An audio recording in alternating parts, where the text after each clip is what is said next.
je me coupe la peau à cet endroit.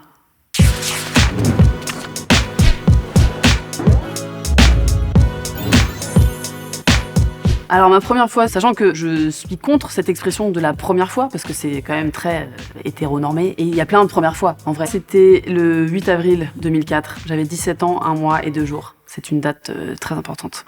Je m'approchais de la moyenne nationale française, et du coup, j'avais la pression. Je pense que ma tête était prête, mais mon corps ne l'était pas, ou le contraire, je ne sais plus.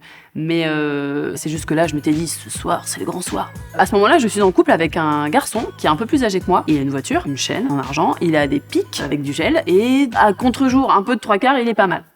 Je suis pas amoureuse, mais ça va, c'est cool. Je sais que le grand moment arrive, donc je lis les magazines de ma mère en scred, je lis tout sur le plaisir. Toutes les zones du corps, je connais tout. En théorie, je suis hyper forte. En pratique, catastrophe. Donc je n'ai aucune spontanéité, c'est marqué dans mon agenda. Aujourd'hui, je fais l'amour à 15h. Je prépare ma chambre, je change les draps, je me douche pendant des heures, j'épile le moindre poil de sourcil, alors vraiment, on va faire ça dans le noir. Et je me dis, il faut que je m'épile la zone intime, bien évidemment.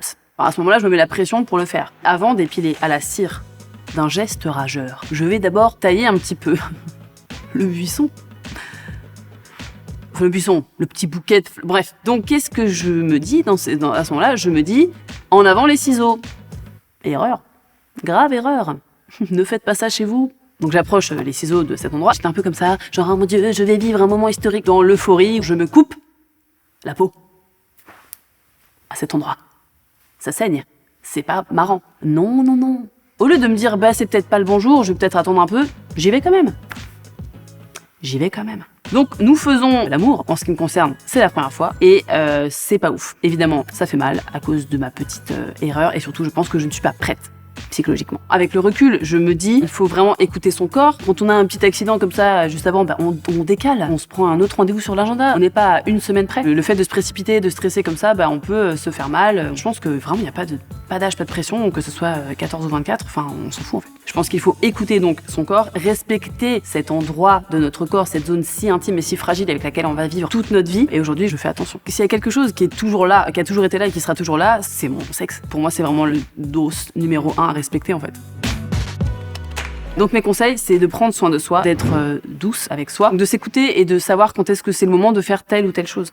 Ne jamais se forcer, ne jamais se mettre la pression, de pas complexer aussi, de pas croire qu'on n'est pas normal ou machin, de se respecter, d'être douce avec soi et surtout de ne pas se laisser déstabiliser par les remarques des autres, que ce soit au niveau de l'aspect, de la forme, les gens qui se mêlent de votre dos, mais ça dégage très très loin. Ne jamais croire qu'on est sale et se laver pendant des heures et se nettoyer à l'intérieur carrément du vagin, car je rappelle que c'est une zone auto-nettoyante, c'est comme un chat, c'est indépendant, ça se nettoie tout seul. Donc il n'y a pas besoin de se décaper l'intérieur de la zone intime, il n'y a pas besoin de se laver, même avant une relation sexuelle ou après, on ne se nettoie pas l'intérieur du vagin. Dernier conseil, en ce qui concerne la zone extérieure de cet endroit si sacré, on ne met pas de shampoing pour remplacer gel lavant, on ne tente pas d'expérience, ce n'est pas un laboratoire. Moi je vous conseille d'utiliser un gel lavant au pH adapté à votre zone intime et pas un savon abrasif.